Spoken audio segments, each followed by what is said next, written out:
So sorry, everyone who was already in the call, the little technical delay, it's actually, in my case, it was my fault. So my apologies for that. I don't want to spend too much time on talking right now because we're already a little bit delayed. Just from my side, I'm really, really happy that today we have such an interesting topic here, talent management in the new world. And I think that's a very, very important topic, especially in these times of the pandemia. I think at the one side, we will probably have a lot of new talents coming to the market as some companies are right sizing. So for the companies who are hiring, it's about finding the right talents, and for the companies who are right sizing at the moment, it's also about keeping the right talents in your company. And there, I'm just super happy that we have today here Frank Arnaud, CEO from Nalantis. We have Guido van Humbeek, who is the Director Architecture and Innovation at the VDAB, which is the Public Employment Service of Flanders. And we also have Bruno Fermaran here, who is member of the Director of the Belgalux, who will give you some more insights on this one. And I would like to moderate the webinar, but there's no one who can do it better than Anne. So with that, I would like to hand over to Anne, who will then moderate the webinar. Yes, we are in the presence today of Frank Arnaud. So Frank has studied law. He has thereafter done an MBA at Vlerik School.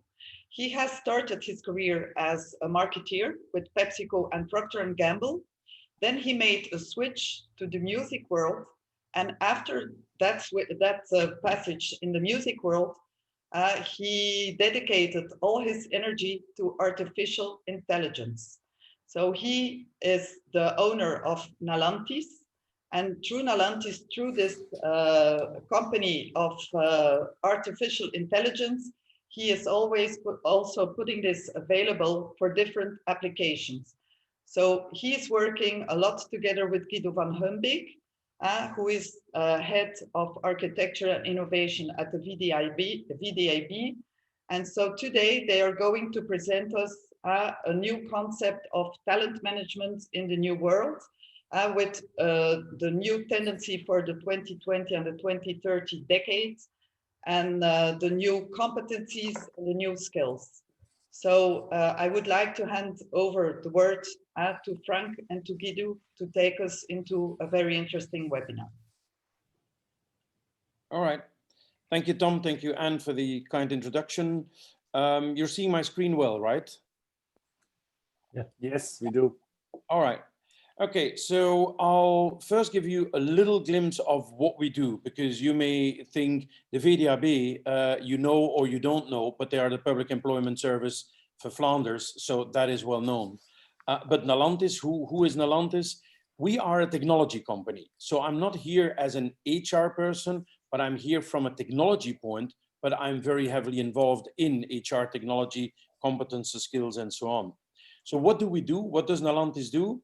To put it as simple as we can, we are an AI company and we write software, which these days is called algorithms. We write algorithms that do a contextual understanding of natural language. Or put it even more simple, we will look at text, at data, and we will read it and understand it as a human would do. A very simple example, if you would write that you went to the bank to pick up money, you would know automatically that with bank, you meant the financial institution. You did not mean the thing in your garden where you can sit on. You did not mean the riverbank. Normal software doesn't know that. It says bank, oh wait, let me see, it has 9 different meanings. Technology that understands a sentence knows that here we're talking about bank as financial institution. Or with an example from the HR world, when I say I'm a sales representative and I report to the CEO, then this software will know, okay, I am, what follows now is what this person does. And I report to says nothing about the person, but about the hierarchy and so on and so on. Whereas traditional software will just say, salesperson, CEO, but doesn't know what the relationship between these two. These are quite simple examples, but that is to give you an understanding of what it does. It is interesting to know what the technology just stands for, to better understand a few of the examples that I will give later on. So that's what we do. We could work in different, and we do work in different domains, not just in HR. HR is for the moment our core competence, our core market, but we also have applications in Sydney administration, applications, legal, and so on and so on. The system reads throughout different domains, throughout different languages. That means we could read text in Portuguese and match or compare them with English text or with Chinese text or Spanish or whatever. And we are also not bound by any format, any structure, any type of paper. As soon as it is words, we can understand them, match them, compare them, and so on and so on. That's what we do. And as I said, we mainly work right now in the HR industry, and we work for different partners ranging from a VDAB, public employment service, to federations, to banking federation, to private companies, and so on. So we work public and private sector alike.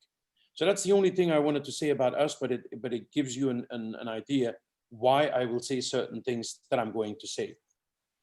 What will this presentation do? This presentation wants to share some information that I have, wants to question. I like questioning people, because a lot of the things that I will say will be very simple, like, sure, yeah, of course, yeah, I knew that.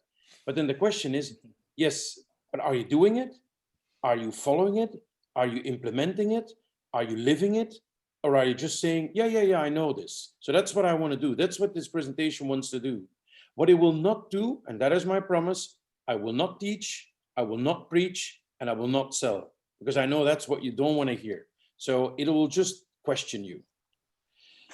Ladies and gentlemen, the world of work has changed from working, what happens today, that's not the same as having a job. A few things have changed over the last 10, 20 years. In the olden days, and this may be our fathers, at least my father, I'm in my fresh 50s, so this could be my father. You were choosing a job for life. You know, this is what you wanted to do. Actually, there were only 100 jobs that you could choose from, and you did that for the rest of your life. Whereas now, people start talking about work-life balance. You work, then you don't work, then you work for money, then you work as a volunteer. I mean, it's a whole different thing. There is no such thing as one job. That means you don't work for one company, which again, that's what happened in the olden days. You could go work there. After 20 years, you got a watch. After 25 years, you got something else. And, you know, that's how it went. And now people work in different companies at different times, or even at the same time. Because this in the week, at night, you do some volunteer work, and in the weekend, you work in a theater because you like that, and so on. So things have changed. One job, one company. Another thing that changed, one diploma. That's how it went. You went to school, got a diploma, put it on the wall, and that was it. And now we're all into lifelong education. We keep on learning. Yes, we go to school, and yes, we get a certain education, but that is just the start. Because after that, we take courses from the employer or on our own, or we stop working, you know, because we want to go and study again. So this one job, one life, one company, one diploma, all changed to multiple things you want to do, multiple ways you want to have your life. Now that must have an impact on what happens with talent. And we see that. Talent is not put anymore. Talent doesn't stay put. Talent travels, because talent wants to grow to more companies, more experiences, more education, more, and so on and so on. So you know they're going to travel. So you might as well make them travel within your own organization. And I want to tap into a research that Randstad has done, and from which I copied a couple of slides, just to show you, and this is very specific on Brazil. Over the last year, about 17% of people across all industries and so on, and across all kinds of jobs, about 17% of the people left. You know, they went and worked somewhere else. About 1 out of 3 actually says that, well, next year, I'm going to change. Now, let that be a bit exaggerated, because it's not because you say that you're going to change that you will. But let it be somewhere between 17 and 36. That means 25% of your staff, 1 out of 4, may leave you. And we all know what that means, people leaving. It means you've got to hire new people, you've got to train new people, you've got to wait until they really, you know, produce the goods and stuff. It is very labor intensive, and it's very money intensive as well. So you don't want that. Now, why do they leave? Why do they leave? Yes, salary, you know, a package, a nicer car, that still works. But look, more than half of the people say, I want to go there because I can progress my career. Think about the people not wanting to work with one company for a full life. They want to change. And half of the people say they want to move for career, you know, and that is new. If you would make a progression for the last so many years, you would see that it comes from about 35% to over 50 now. You know, the people who want to leave, the same thing. You know, the previous chart was the people who did leave. Why did they leave? The people who want to leave, exactly the same thing. So 25% of your people are bound to leave, you know, and half of them say that the biggest reason for that is career progression. Well, then you want to do everything you can to keep your talent and to train them well. You know, if you look at what do Brazilians find attractive in a job, there you see that internal training and education even comes before the number of holiday days they get and the group life insurance and their package and whatever. People want to develop their talents. Is that new? Yes. No. It's always been like that, but it's increasing. People didn't think about what their competences and skills were that much 10 and 15 and surely not 25 years ago. But now, you know, people are more, you know, they're more agile. They want to move, they want to grow, and so they leave you. Does that mean they're less loyal? Maybe. People are loyal to themselves and they want to develop and they want to grow, which in all cases is a good thing for them, for you, for the company, for the economy. It is a good thing. Well, you may want to get the best out of that. So it is even more important than anywhere before. You got to see the talent, you got to train the talent, and you got to keep them. Talent management has been key, you know, is key now more than ever before. And I know this is one of these slides and you go like, yeah, so what's new except some of the numbers that you didn't see? Well, it isn't new for you. You've seen this because you all, you know, do your work well and you're all professional people. But the question is, are you implementing it really? Are you working? Are you doing something? So talent management becomes, and this is one of the few definitions that I want to use, talent management is really methodically in an organized way and setting up a strategic process of getting the right people in there. But once they're in there, treating them in the way, training them in the way that is needed to keep them. Make sure they are in the 83% of people that stayed and not in the 17% that went away, or not in the 36% that are thinking of going away. Make sure from getting them in, because it's a full process from attracting them to the acquisition and the onboarding, to developing, to retain them. That's the full, you know, the full spiel of things that you have to do within talent management. And I want to zoom in on 2 or 3 things, you know, and as I said, I'm just zooming in, I'm mentioning things, saying, hey, think about it, things to remember, and that's it. I'm not going into detail, or I'm not going to bore you to death with numbers and facts and stuff. I'm just going to, you know, I want to plant a couple of seeds that you think, well, actually, yeah, next time I do this and that. So let's talk about attracting people. It's not just that the way of work changed. It's not just that people are looking at a career and talents and development in a different way. This happened as well, you know, without us noticing. Actually, it just happened. The world went mobile. Okay, yeah, we know that. Yeah, I know Instagram. I have a Facebook page. Yeah, I have a YouTube channel and stuff. I know, but are you using it when you are engaging, attracting people? Are you using it the way that you know? Do you speak their language? Do you speak mobile? You speak Portuguese and English, but do you speak mobile? You know, in before the sourcing of yesterday, and yesterday is not that long ago, it was straightforward. You would put an ad somewhere. First, it was in a newspaper. Then it was on a website. Then it was in a job fair. You know, you would post the jobs, but it was very company oriented. It was very, come see me. I have jobs for you. Want to work for me? Come and see me. But now that looks completely different. A sourcing strategy yesterday was which newspaper to put it in, or which website. Sourcing strategies today are very complex and very candidate oriented, because remember, before it was easy because this person had one diploma, one company, one life. It was easy. Yes, you could go and talk to an assistant bookkeeper when you were looking for a bookkeeper, because that was the normal progression that he would make or she would make. Not anymore. You've got to look at all different elements to find people. It is becoming very complex.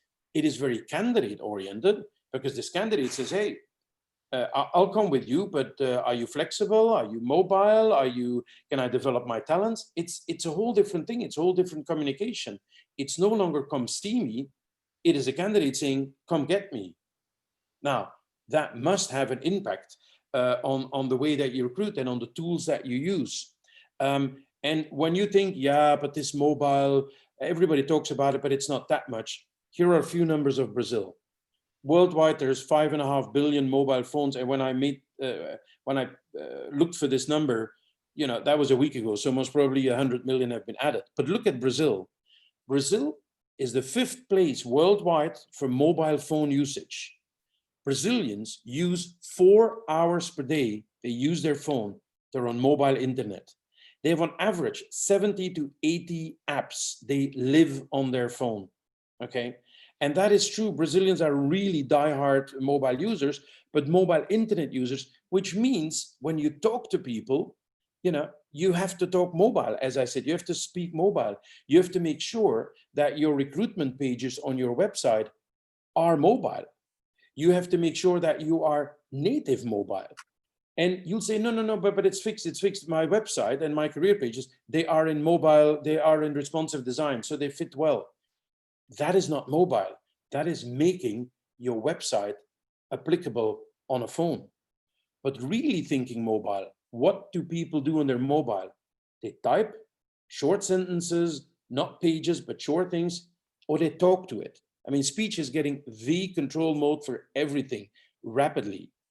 Do you have recruitment tools where people can actually just pick up their phone and type in a sort of a mini CV and say, hey, I'm a plumber and I'm specialized in pipe fitting, and actually there's do you have that? It's a pity, because that's how they use their phone. Can people talk to your website? Can they pick up the phone and say, I'm Frank, I'm a nurse, I'm specialized in intensive care? And can they? Make sure that you do, because that's how your audience works and lives. And not just these 21-year-olds, you know, but also the 30 and the 40 years old, because it goes fast and people pick up. So in the attraction of talent, think mobile. That's one of the things that I want to tell you. Sure, you know that a mobile is used a lot, but think it through. If you know that, then why don't you use it yet, right? And then the other, I'm not going to talk about acquire and onboard and so on, because that's really HR topics. But I mentioned already on this develop and retain. Talent does travel. People will go away because they want to grow, they want to blossom, they want to pick up new stuff, new experiences, and so on. So when you want to retain them, maybe this approach is not longer the right one. The talent view, the classic view on talent is work experience, school, you know, and some language knowledge. Which diploma do they have? And that diploma actually follows them for the next 10, 15, 20 years, because you will keep on looking at this person who is industrial engineer as an industrial engineer. You know, despite the fact that he or she has other talents, you won't see them. They're an industrial engineer. And you will look at work experience. The first thing when you look at a CV, where did he work? Where did she pick up this? Yeah, maybe that's not the right way anymore. Because, again, I said the world of work has changed. We are in a technological revolution. We're in industry 4.0, and there's plenty of names that people have given, but the world is changing at a very, very rapid pace. And all of a sudden, there are changing demands for new competences. People have to be transdisciplinary, technically savvy. I mean, people have to be different than before. There is no more just one job and one diploma, and that's what I thought at school, and so on. I mean, jobs are changing, the world is changing. 30% of 60% of the jobs will be computerized. You know, you see all these studies saying within 10 years, 40% of the jobs that exist right now will be replaced by other jobs, and so on and so on. I mean, there's more rapid change in the way that the world works, and the functions and the talents that are needed than before. So it doesn't make sense for you to always look at what is the past work experience of my candidate, what are the diplomas that she got before. I mean, it's one of the elements, but really not the element. What is the word that keeps on coming back in this slide, in the other slide? You know, competences. We need to take a new view on people. Don't look at people as a CV. Don't look at people as job fillers. Look at people at a bunch of competences. Competences, knowledges, skills, attitudes. And again, this is something that you go like, sure, it's just the same with another name. Not true. It is completely different. It is a different view on people. And as simple as it sounds, as reluctant people are, because it is so easy to just take the CV and say, yeah, so what's the work experience? Ah, he was a Java developer before. Good, because I'm looking for a Java developer, you know, and you're reassured. Ah, he's a bookkeeper, fine, he's a bookkeeper. But you will never look at the bookkeeper, whereas this person is an excellent project calculator, doesn't come into mind, because a bookkeeper is a bookkeeper, right? Because you look at the wrong things. The things to look at are competences. And I promise you, there's only two definitions in there, but a competence is a set of characteristics and skills that will enable and improve the efficiency of doing a job. Actually, a competence has a few elements in there. There's knowledge. What do I know? What have I studied or picked up in a job? Or what do I know? What's the information that I have? The know-how. What can I do? What am I able to do? What skills did I pick up? And then how am I?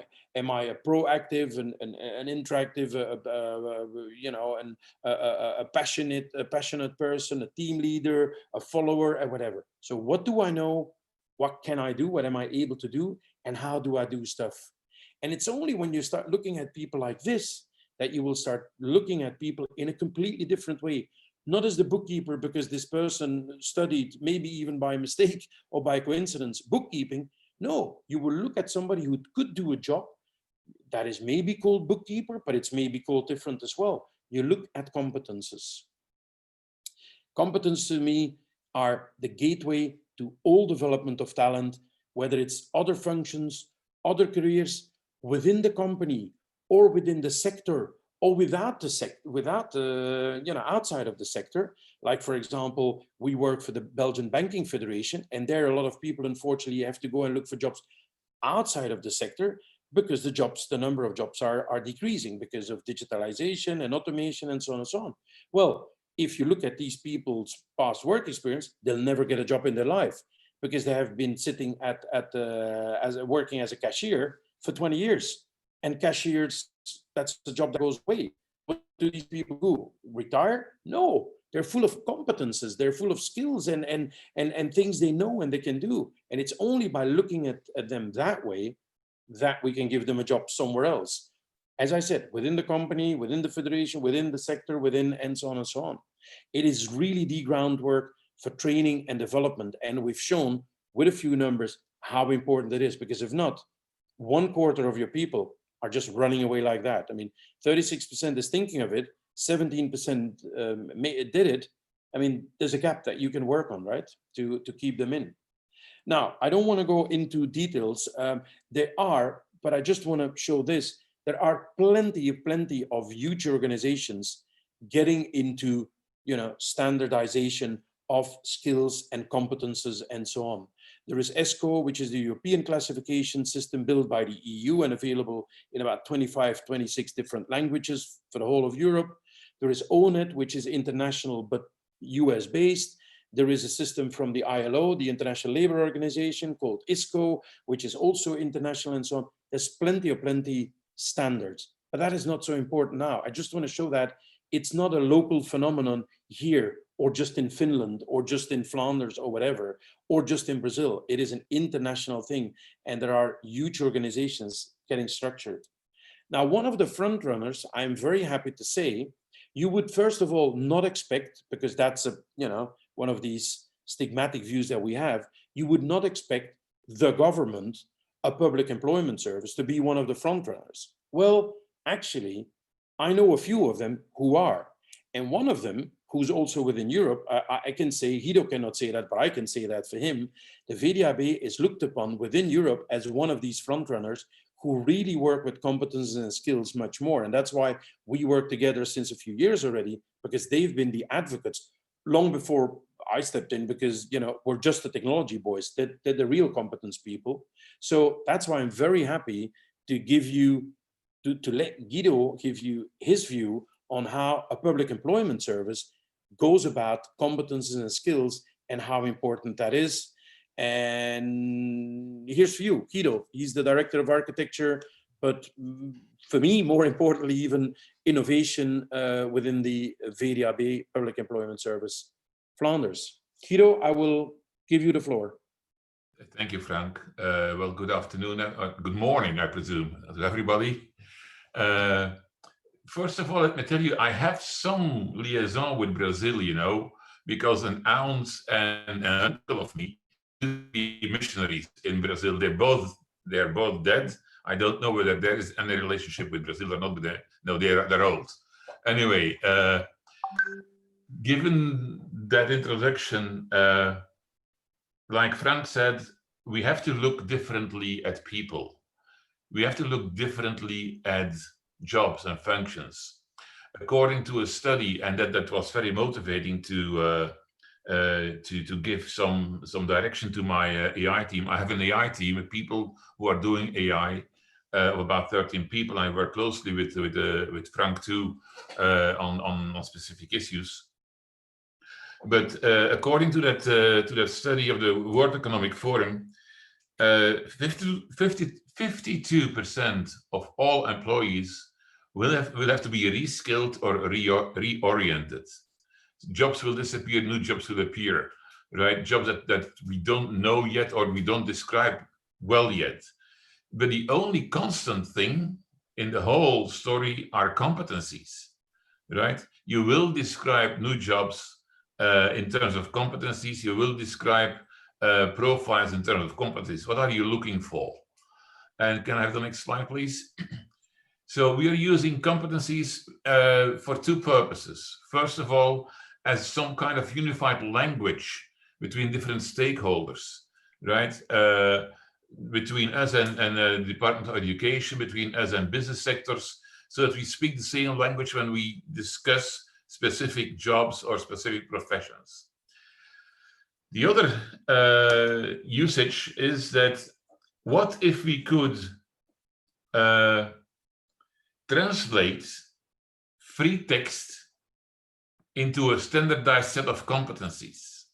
That was the whole thing. We had to match job vacancies described in natural language on resumes.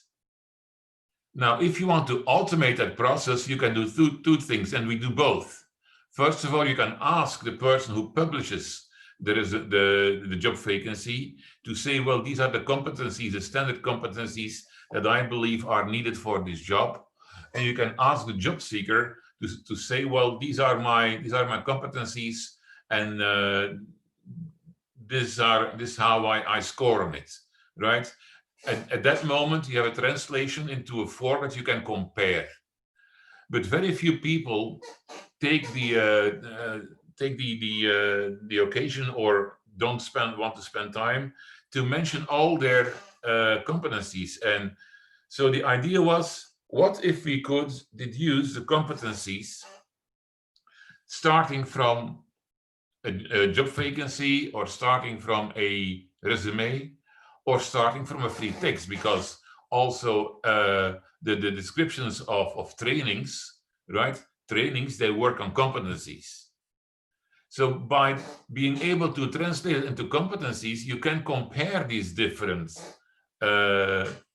texts. You can find gaps and you can find overlaps. And basically that's the idea. And we work together with Nalantis to, we call it the Competence Seeker, right? You give a text, and out of this text come these competencies. And then you can do a lot of a lot of things. You can do matching.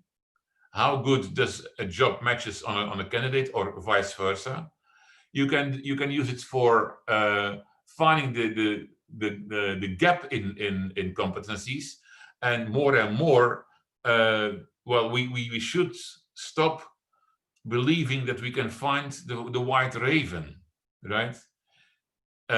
Especially in Europe now with the Corona crisis, it has changed, but that it will, once that is over, we will come again in a situation where there is a lack of people. So we will have to find people that are good enough and educate them.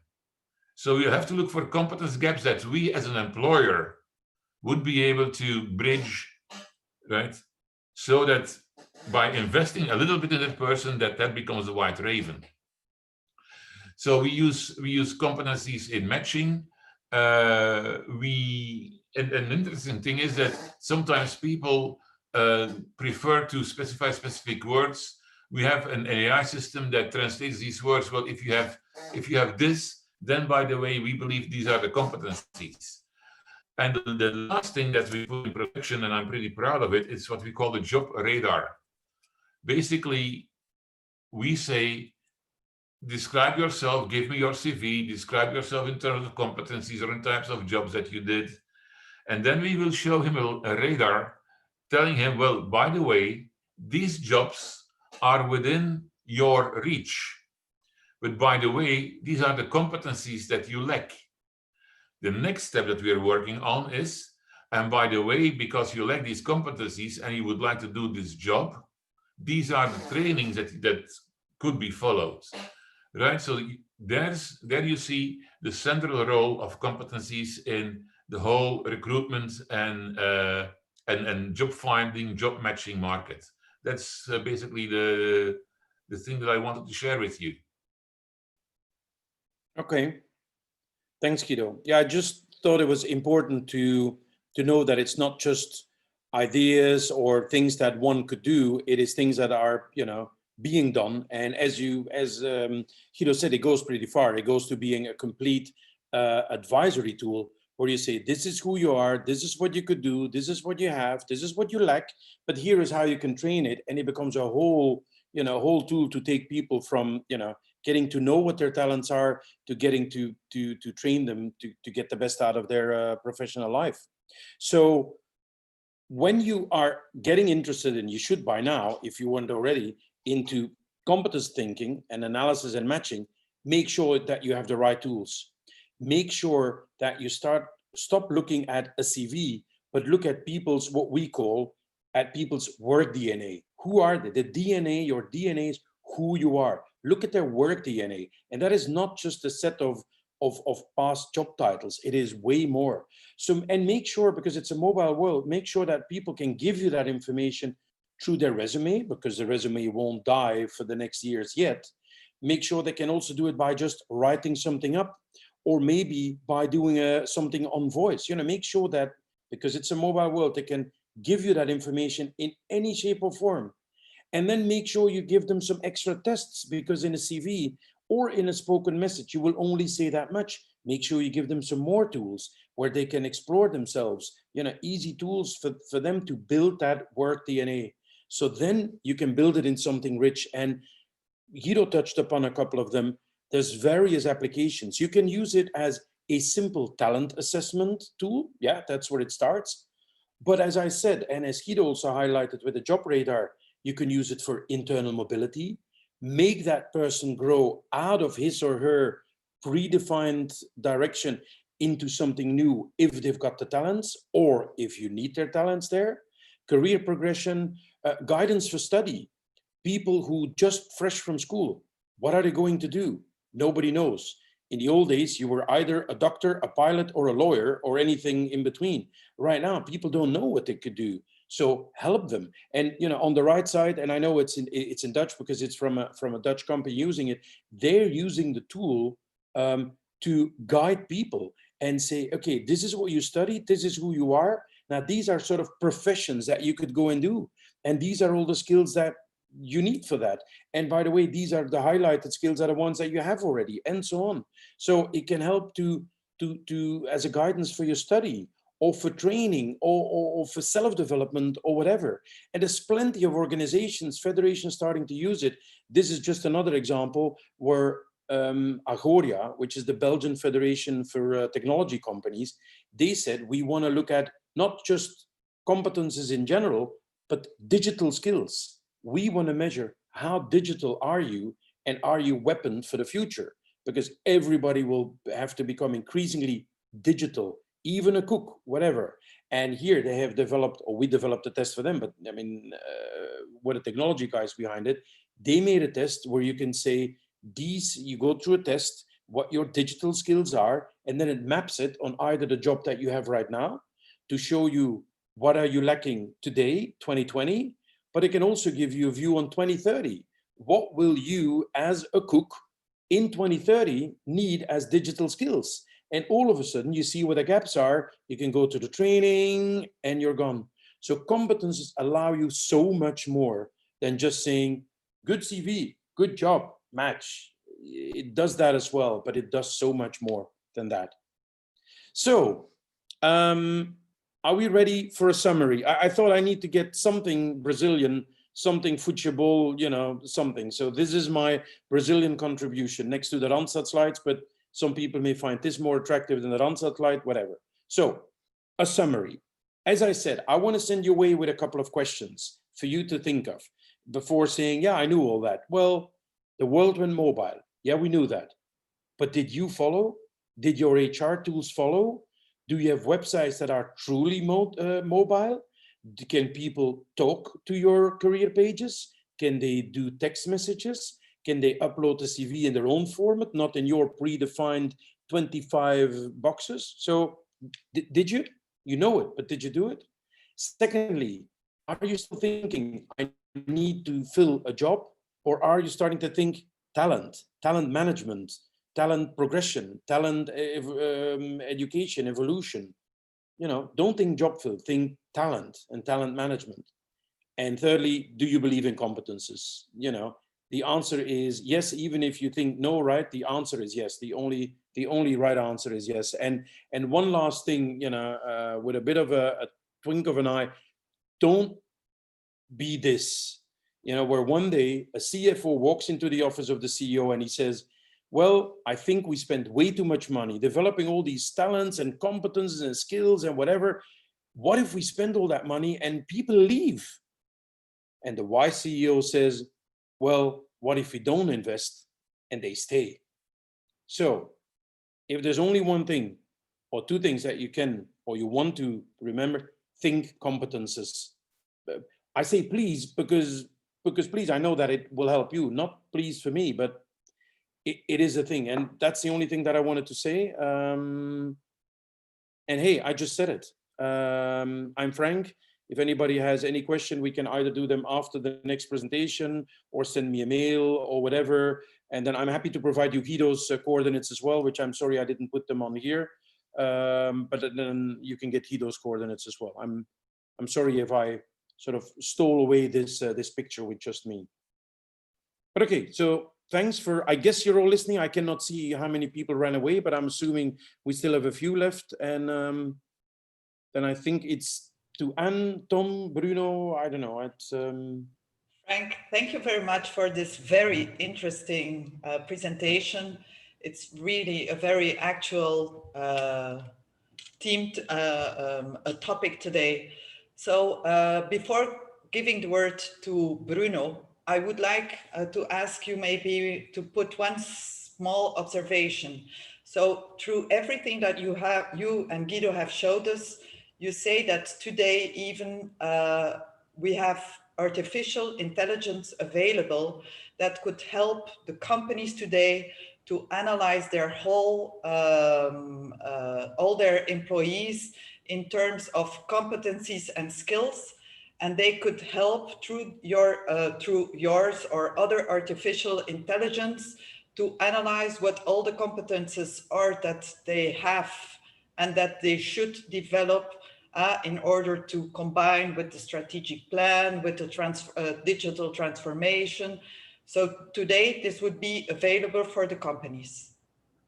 Yes, and because it is, and the reason that I didn't use the word AI more often, or I didn't use more examples, is because I promised you in the beginning I wouldn't sell, and AI is used a lot as a buzzword as well. But indeed, it is AI, machine learning, semantic analysis, and so on that allows all of this to happen, and it's happening in the back. These are examples where AI, machine learning technology is there to help the HR department.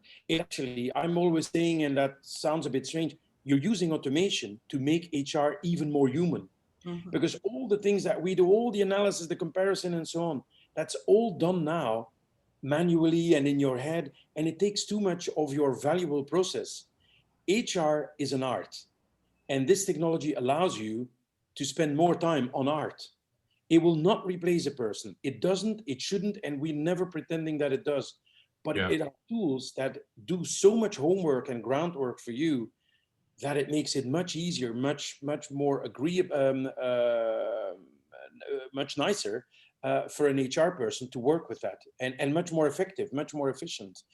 That's what it does. I want to add to that.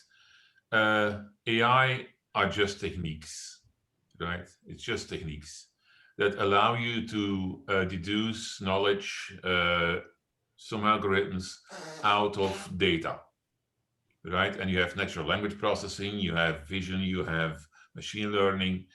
Actually, it doesn't really matter. What we do at VDAB is what I call augmented decision making. Yeah.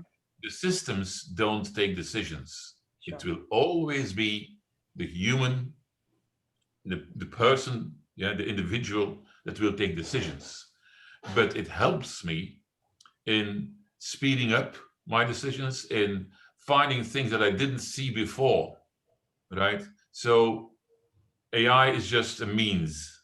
What comes out, the insights that you derive, that will help you, right? And that's basically the main message that I bring to the people. And then one more thing about AI, right? All of you, or most of you, will have heard about the Amazon failure, right? Amazon used an AI model, right? And that model mostly hired white men. Everybody was screaming, what a bad system. Basically, this system is not usable, but extremely important, because what this system did was proving that there was a lot of bias and discrimination in their HR organization. Don't blame AI, don't shoot a messenger, right? And of course, when you build AI systems, you have to be careful about it. But AI as such, right, is never wrong. Yeah. It means something is wrong in your company if it's wrong. So it always helps. That's my main message. I'm a big defender of AI. I believe in it, but I also know the pitfalls. But look at what you can do with it, not at the technology. Okay. Thank you, Guido and Frank. I think this is a very optimistic message for lots of HR companies. I know from own experience, it's not an easy task for an HR department to map all the competencies of everybody. And the fact knowing that today we have artificial intelligence that is available, that people, that companies could look into to help them to speed up this process, to prepare their people, to train their people for the future challenges of the 2020-2030 decade is a very good notice. I had a good day today already just by listening to you. So I think from here, we can maybe make the connection to Bruno. So Bruno Fermaran is Belgian. He is also director of the Belgalux. And Bruno was the person who put Belgalux in contact with Frank and with Guido.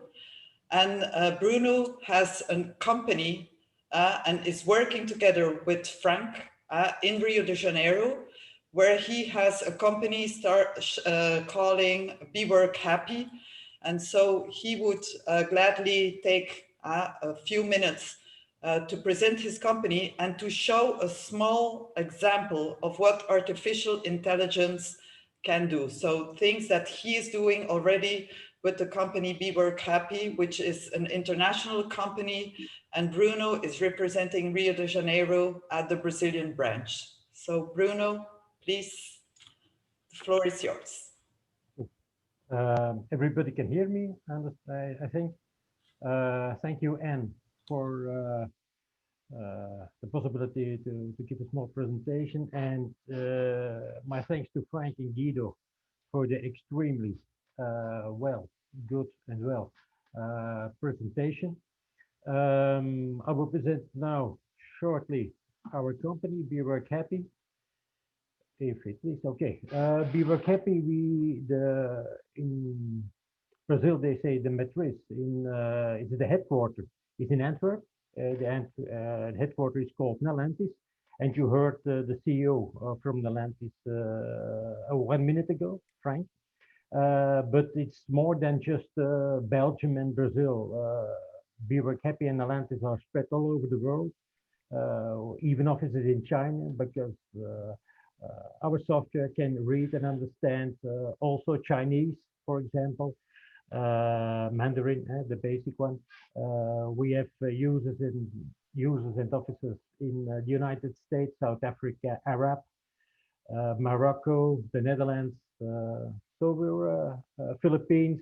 We're spread as a company worldwide. Okay, what is Be Work Happy? I made these slides for our Brazilian participants in Portuguese, but I'll keep on speaking in English. Be Work Happy is offering recruitment solutions, intelligent recruitment solutions for companies. With companies, we mean it's a very wide field. It are also universities, unions, companies like Coca-Cola, but also smaller companies. The software is off the shelf, as we call it, already ready to use, but also tailor-made. For example, companies in the United States did ask to add some specifics on the software. The software is sophisticated and very efficient. You will see in a few moments what I mean by that. But why are we different? Frank already told it, and Guido also. We're using intelligence, artificial intelligence. All the other colleagues, they have software based on keyword recognition. We can read and understand text. Whether the text, Frank mentioned it already, whether the text is a text document, Word or Excel, every document we can read, but also voice. People take their mobiles and say, hello, I'm Bruno, I'm a conductor, blah, blah, blah, blah, blah. By the way, we filter all the E's and the A's. They are not, and we transform the text to regular curriculum or resume, but also video. Frank mentioned we are 2020. We have to be mobile. We have to speak literally and figuratively the language of our new employees. They use videos nowadays. So that's very important. That's all possible with our technology.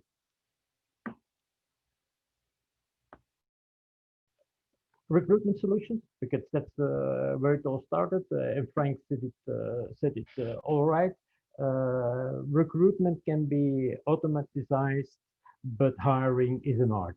So nowadays, 70% of the time, up to 80% of the time, people are selecting resumes, looking for skills, reading other documents. It all has to be stored here in the people's mind or in endless Excel files. and it's a lot of a job. It's a lot of work, sorry, to get it all mentioned. With the Nalantis Be Happy software, we can read what's in a curriculum. We can read the skill reports of persons if they do the tests. And those reports are 3-4 pages. And we can also read other documents about the person. That all goes into our artificial intelligence machine, and our software creates a professional DNA. Um, a professional DNA is a summary, is an overall view of all the documents in one. So that's the strong point of the technology. You only use 10 or 20% of your time to do this process, and there is left 70, 80, 90% of your time to do the hiring, the human fact of contacting people. So on the one hand, we have a database with professional DNAs. On the other hand, we have all the jobs available. It goes through our machine, and we get the right man on the right place, or women, of course. I have to be careful. So now I'm going to try to set up a small demo, a live demo. One moment, I have to switch here. Okay.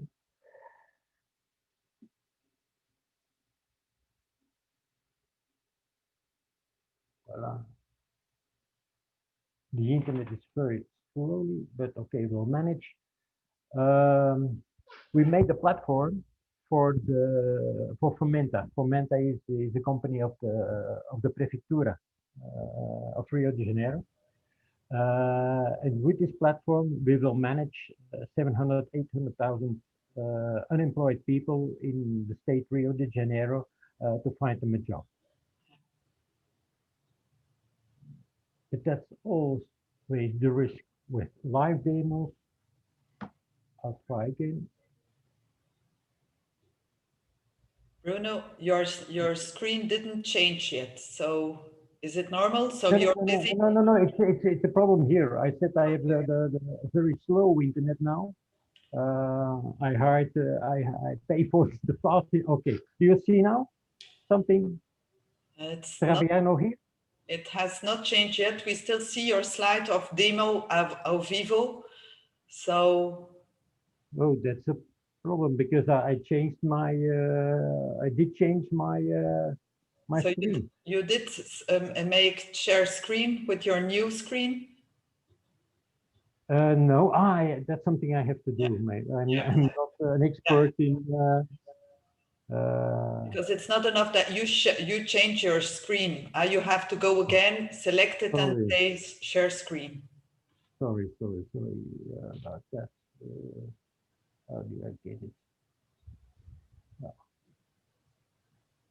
That's the problem because I can't go back. Okay, yeah. I will close this one. Otherwise, stop sharing the old screen. If it's possible, then we can put it online on the internet as well. If it's not possible, Bruno, to share your screen and show the presentation, maybe then we can do it and we can film it and put it also together on the YouTube channel of Belgalux. Okay. That's a good idea. We will do the demo afterwards. Okay, perfect. And we will put it on the, okay. Yeah. This was the main point I wanted to show to you all.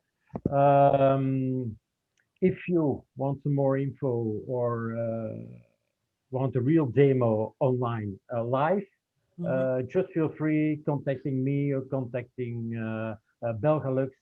And it will be a pleasure to show everything au vivo online live for you whenever you want. Also, Frank is available for live demos, I think, or more, or to explain more about the Nalantis products. Okay. Yeah, because first I thought, given time, I could do the demo, but we're 4 o'clock. We don't want to waste too much of people's time, so we can, we can do the demos at another time. Let's be conscious of time. Tom? Yeah, maybe just maybe we can just start off with a question. I'm not sure whether there are other questions coming in, but so first of all, thank you for the presentation. I think it's as you said, Frank, it's some of the things are kind of common sense. We know it somehow, but having it presented again and like in a bigger picture, all of a sudden makes you think of, oh yeah, sure, no, there's maybe opportunities to apply this. And talking of being the representative here in South America from the Lufthansa airline group, I can also share with you that also within Lufthansa, this now when you look at an organization itself, this very transactional view in working with each other, this transactional things, as you said, they will become more digital and digital. So it's going more towards project work. And that's also when we reorganized our organizational structure in the last 2 or 3 years a few times to become more a process-oriented organization, I would say. And with that also then the discussion came up, we have to actually, instead of just thinking about functions, we look more into projects. We have a problem, and in order to solve the problem, we need a task force. And actually, I think there also your concept is actually quite interesting, because me as a manager, if I then have to decide who is going to be part of my task force in order to solve that problem, you look at who do I remember who knows product management, and who can actually do Excel. Yeah. So and then you start thinking like, and then and if you really have such a database in your company that basically then also can show, hey, look, these guys have these skills. That's actually very helpful in order to source projects very efficiently. But I have 2 questions to that. First of all, what about data security? Because, is it then, can you force really an employee to give all your skills and then, then be able then as a manager to select, I have this guy over there who knows Excel very well, so I can source him there. So how is the interaction there with the employee? That's question number 1. And then question number 2 is also, and maybe I missed this, but you said, you as an employee, you can give your skills to that system, and then someone else can then look at how's my skills in the company. But actually, how do you factor in 30-60-degree feedback? So feedback also from other employees, because you could say, hey, I'm an empathic guy. But once a year within Lufthansa, all the managers, but also the employees, they have to do a feedback round where other people give feedback about you. And then sometimes it's really surprising, because you think like, I have the skill empathic, but everyone else is like, no, you're not empathic. Yeah, you're an ego guy. Yeah. So how is that factored into Nalantis? So that would be my second question. About can you force people? It depends. Such an approach requires a real buy-in of the people as well. But as more and more people want to develop, they are open for these kind of things. Right now, we're doing a platform with one of the, there's only in Belgium, there's only 2 really big telecom operators, right? And we're working with one of them, which is more yellow than purple, but I can't mention any name, but anyway, there you go. And they say we are about 4,000 people, and we don't have jobs anymore. We have roles and functions, and they don't work in departments, they work in squads, and they put together a squad for certain things. So they say we need a system where we can just look at what do we need, what does it take to get this thing done, and then they look at competences. And they're rolling it now out within the company and getting people's buy-in and saying, hey guys, we're living in a changing world. We're living in an ever evoluting environment. Do you want to work with us? But they want to buy in. Of course, companies are free to analyze a CV any which way they want. They have of their employees, they have a CV, they have their performance appraisals, they have the tests that the employees willingly took within the company, and all of that information they can of course reshuffle and look at it in a different way. And that's, for example, what one of the Flemish banks that we have does. They just take the information they have, they rehash it, or we do that, but I mean, and then they look at it and go like, oh, wait. And then they start having these discussions with people on rational information. But the telecom company wants to go much further and use this to have a discussion with the employee. Hey, where do you see yourself going? And there is a whole communication program saying, this is what we want to do. This is how we would like. You don't want to participate? Fine. Know that we will be working this way, but if you don't, fine. So yeah, it requires talks. And then on the other topic on, I'm a team player. I mean, every single CV says that people are a team player. I never saw a mail saying I'm a loner or I'm an ass. Nobody says that. So it remains of the HR person. But what we do is we say there are things that the person has written, and then there are things that come out of tests. And you could, for example, agree that whatever I've written in my CV is fine until a test proves me wrong.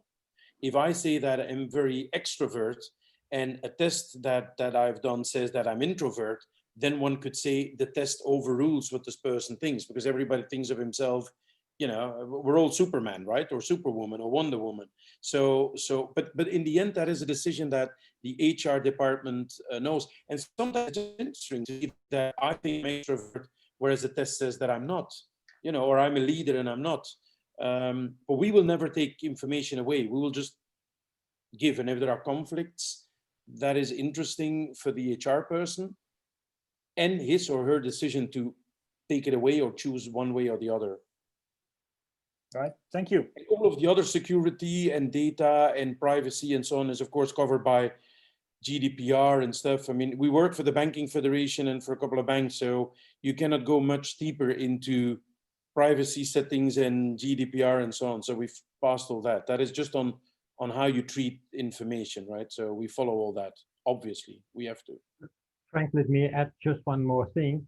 For example, for the platform Rio de Janeiro, Trabalhar no Rio, the candidate can do an online test about his competencies.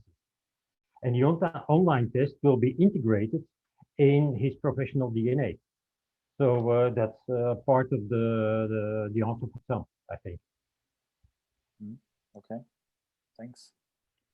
And if, for example, Lufthansa wants their own test, no problem. We can combine the Lufthansa test in our software. So that's yeah, and very flexible. There was one thing, sorry, there was one thing that I thought about as well. The set of competences, because, you know, what is a competence? And as I said, there are a couple of big organizations coming up with sort of standards. But if a company says, yeah, but I have my own set, which is 100 or 1,000 or 5,000 competences, then we take that on board as well. For example, this telecom company, they said, we have our own set of competences. So it's not that the system forces you, yeah, but you have to follow A, B, or C. I mean, everybody can have his own set of competences, and then we'll do the analysis and give them exactly your competences. I mean, that is. Okay. Thanks. Okay, so Tom, will you close or do I the closing? So we have passed like a very interesting moment together. It's 11:10, so we passed a little bit our delay, our time of 1 hour. I think this was a very interesting morning, a very interesting way to start our day, and it brings us a lot of new ideas. I would like to tell everybody that the documents that Frank and Guido and Bruno has made for us available, we will post them on our bio link on Instagram, and you can also obtain them by sending an email to the Belgalux. So we will gladly share them with you. So thank you so very much, Frank and Bruno and Tom, for your time. And also we thank all the participants for have spent this moment with us, and we stay available for any additional information that you can that you could want. And we will certainly have a follow-up on this very interesting topic in 2021 for sure. Okay, thank you very much. And all right. see you all. Bye-bye. Bye. Thank Ciao, you, ciao. everybody. Bye-bye. Thanks, Bruno. Thanks, Frank.